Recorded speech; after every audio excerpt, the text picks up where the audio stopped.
Do you want the most super delicious ham you've ever had in your life? Well, this is the way to do it. It is incredibly simple. It's pretty much just heating it up, but on a smoker with a ton of smoke. Now you can get pretty much any cut of ham you want. I'm using a spiral slice because, well, it's super easy. You could use any bone-in you want. You can use whole, it doesn't matter. Doesn't matter at all. We're gonna be doing this for flavor.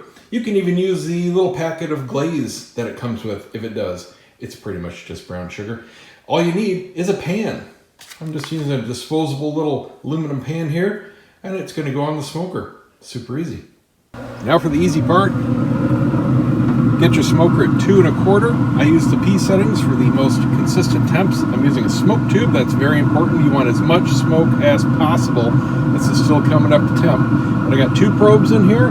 Just going to be monitoring. Make sure that they don't touch any bone, and you're okay. Just stick it as down far to the center in the meat as possible.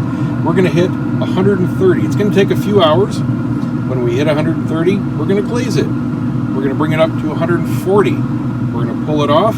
We're going to let it sit for half an hour. And believe me, it's going to be the best ham you've ever freaking had. Make sure you use multiple probes in these big cuts of meat. If you look, they look pretty similar. I mean, they're both into the center. Neither one is touching the bone. That's also important. But we're getting much lower temps directly in the center than more towards the side center.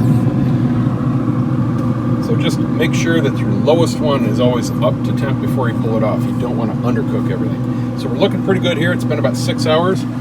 Got the glaze going on. Like I said, it's pretty much just brown sugar. I'm going to put about half of it on. Let it smoke and get nice and crusty. And then every half an hour or so, just keep glazing it until we're done. And that low point gets up to 140. 8.5 hours later, we are done. That looks absolutely scrumptious, but we're not done yet with the whole process. Now this all comes off. We're just going to tent it in the pan inside, just to let all the juices suck back in, let the temp come down internally just a bit. And if you want to eat it hot, slice it up and go to town. It's even better the next day, cold or reheated. And that's good eats. Go straight like butter. Get out of there. Good any way you slice it. See you next time, guys.